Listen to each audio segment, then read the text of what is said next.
Yo, what's going on, everyone? We are back with another reaction video. Thank you so much for stopping by today. The support means a lot. Today, we will be reacting to UK versus US foods. Which is better?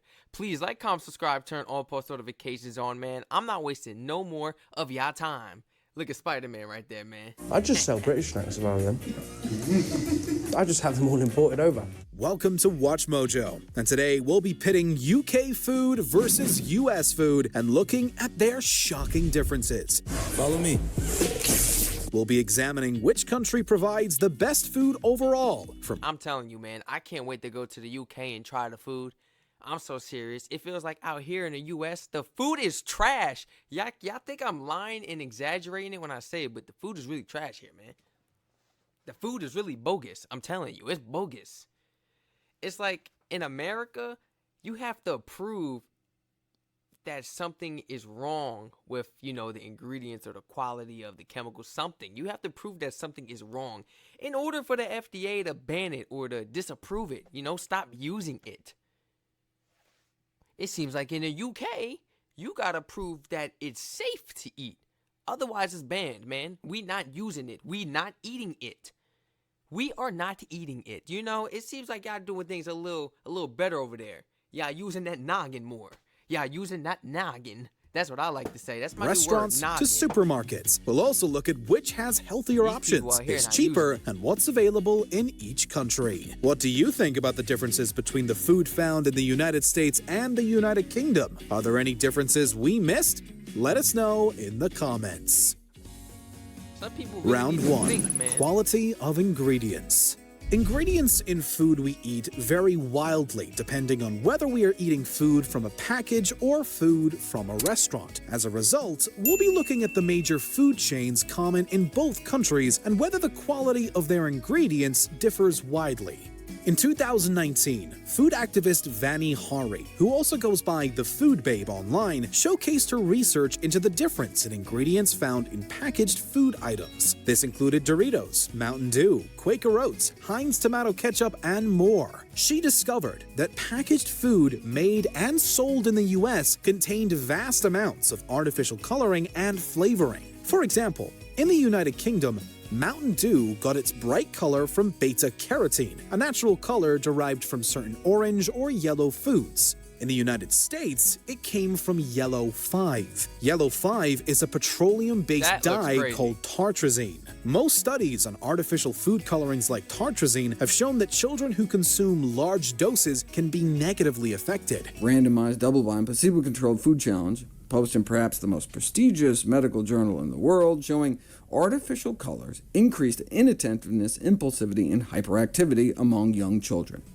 Oh, I can tell you right now, in the US, these people drinking this like water bottles, man. Walking around with about 2 or 3 of them on them. Pepsi's, Coca-Cola, Mountain Dew, Fanta, whatever, whatever's fizzing, man. They're drinking multiple of it. These people out here are so unhealthy. They don't know when to stop. You gotta know when to stop sometimes. You can't be drinking that much soda.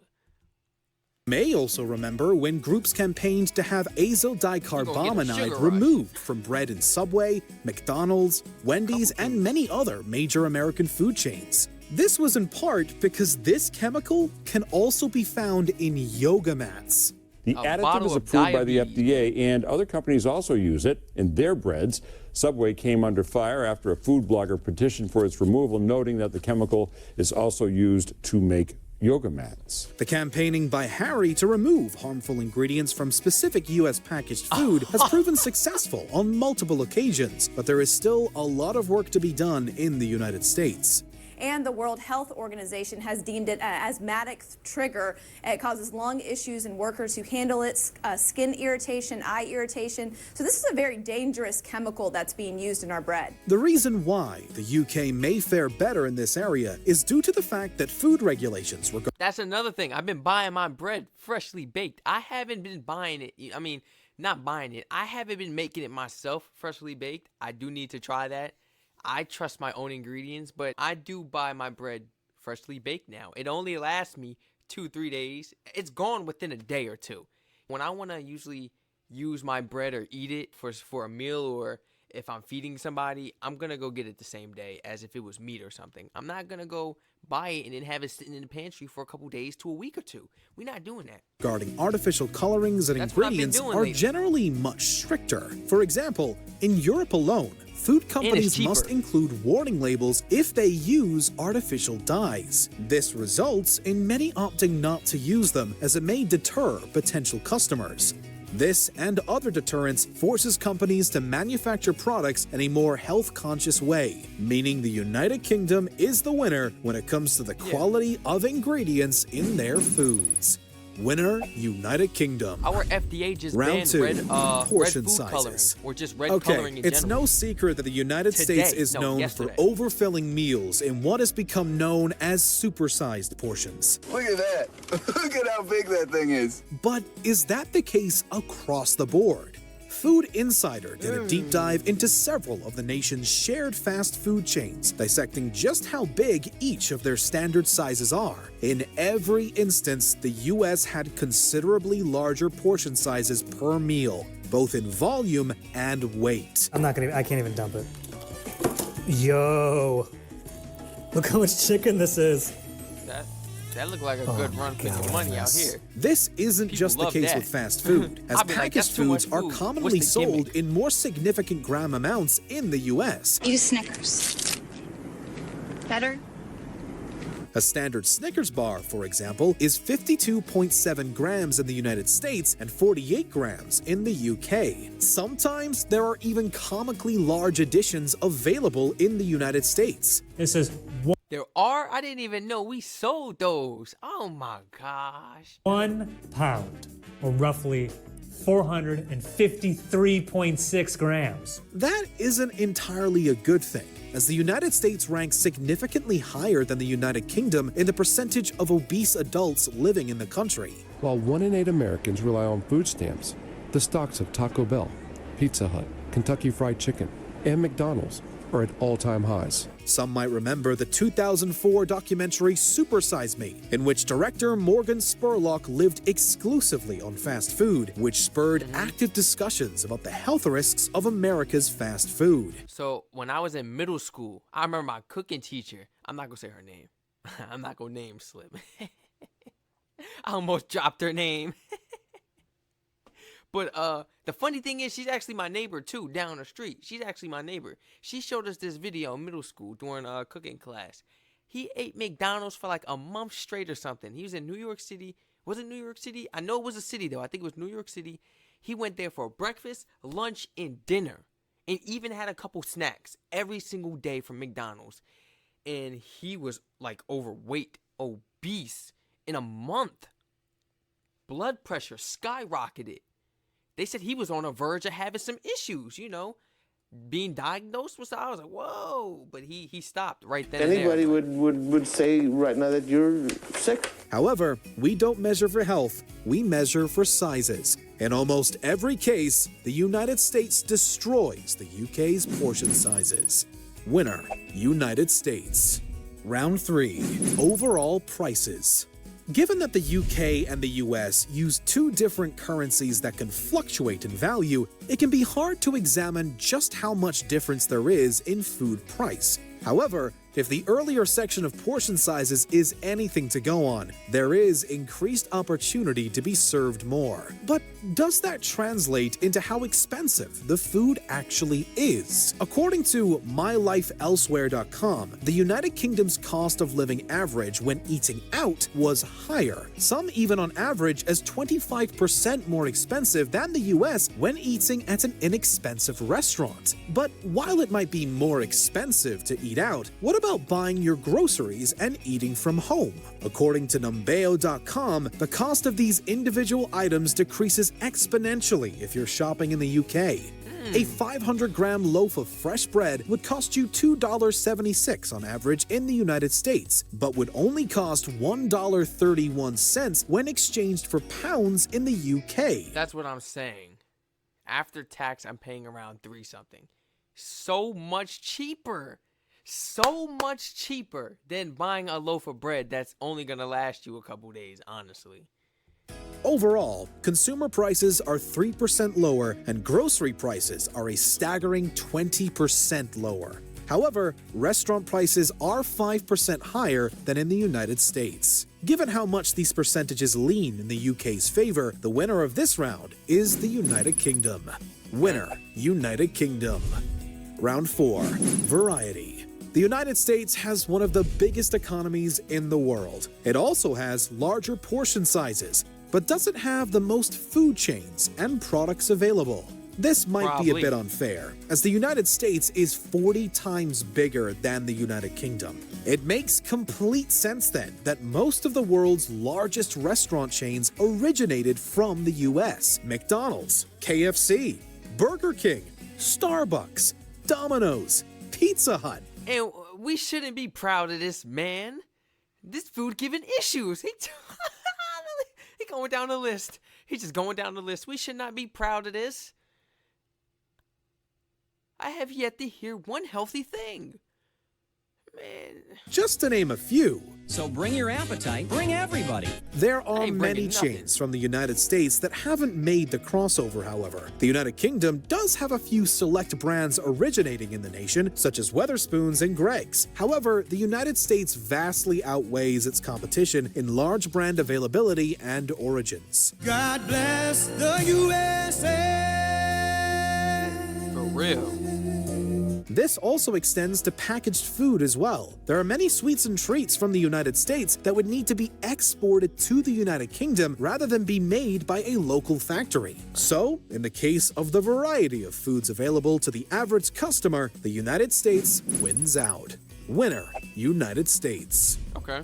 Before we continue, be sure to subscribe to our channel and ring the bell to get notified about our latest videos. You have the option to be notified for occasional videos or all of them. If you're on your phone, make sure you go. The U.S. is kind of making some changes, man. They banned the red food coloring.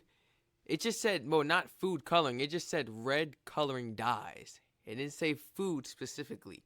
It just said the FDA has approved to disregard all red coloring dyes. So I guess we won't be seeing that anymore in, like, on candy or any type of foods. Let's see. You know? Let's open a pack of M&Ms and let's check the colors. Why not?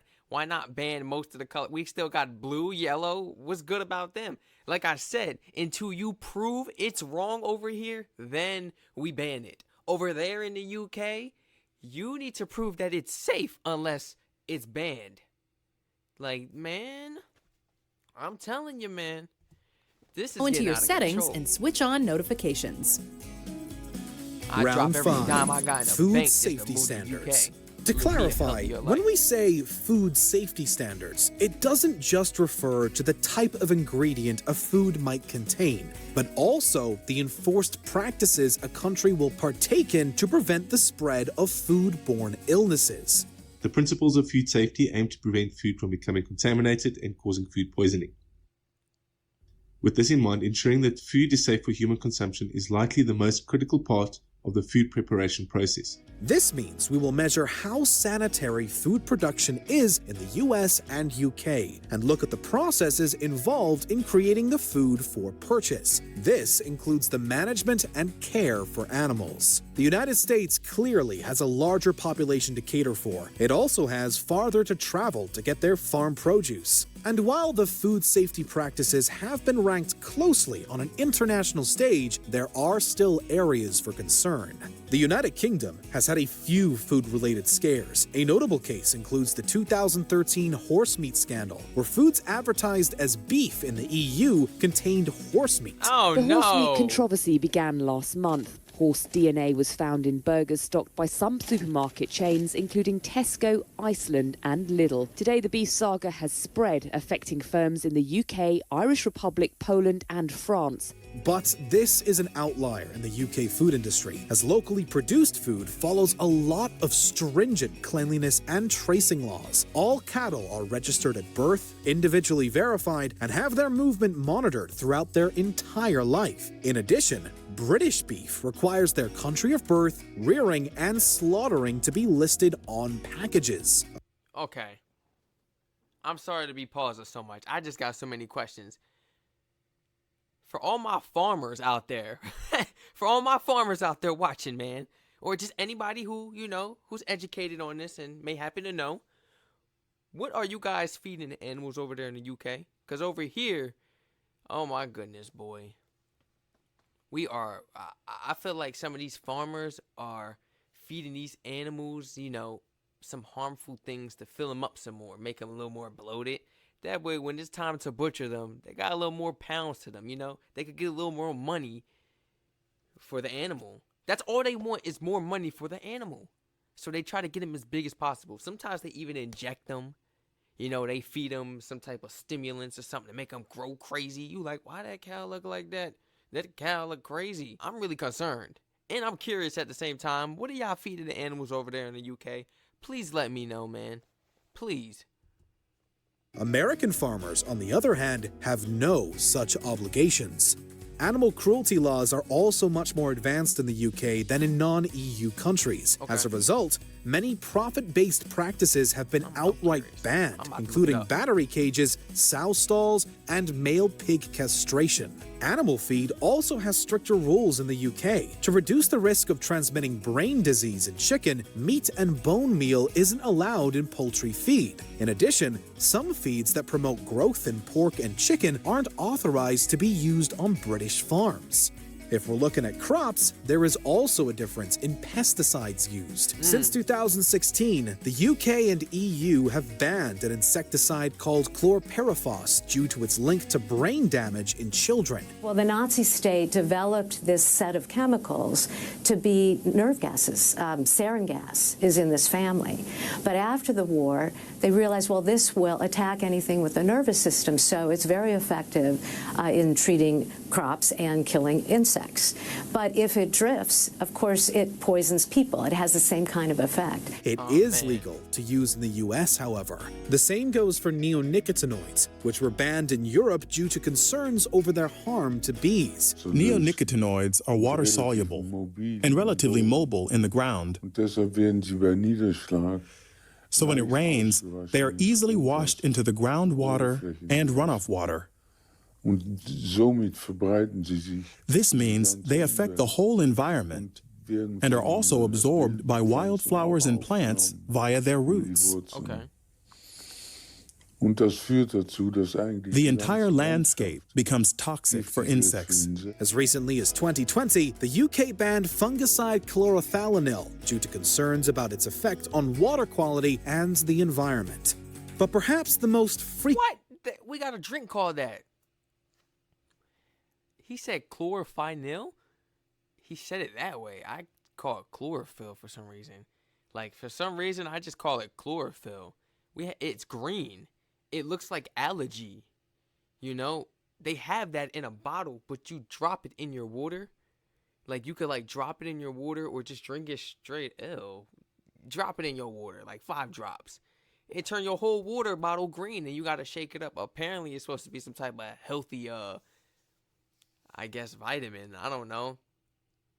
We're going to have to do some research behind that, because I've seen a lot of people, a lot of celebrities out here taking it. But just because you a celebrity, I'm not about to do what you doing. Frequently discussed difference is the use of chlorine to wash chicken. The process is used to decontaminate the meat and kill any bacteria left on the skin before it's sent off for packaging. But really, it's a different standard in the United States. And it's not just chicken. While this is a common practice in the United States, a trade group called the Soil Association argues that chlorine washing simply gives the impression contaminants have been killed. The United Kingdom, by comparison, doesn't allow this practice. They instead rely on rules that are designed to keep the meat as clean as possible through processing.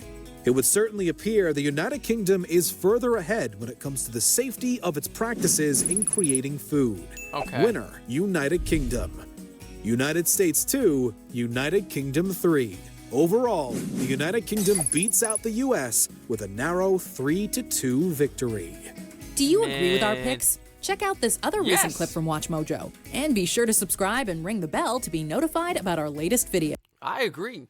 I agree with this list, man. If you guys enjoyed this video, please like, comment, subscribe, turn all post notifications on. Let me know down below in the comment section how you guys felt about this list. Was it accurate? I already know you guys are going to say yes, it was accurate. Even I know it was accurate. even I know it was accurate. The U.S. got some things to change, but I feel like, you know, I feel like we are on the verge of changing some things. You know, I got that message that the FDA, it was on a news message, so it had to be something serious. But why was it only red color dyes that they banned? Why not majority of them? I guess they, you know, like I said, they got to do some more research and prove it to be harmful, I guess. Please feel free to recommend some more videos down below in the comments section. And feel free to use my suggestion link down below in the description if you guys want to go ahead and recommend some more videos. Until then, I'll catch you guys in the next video. Stay safe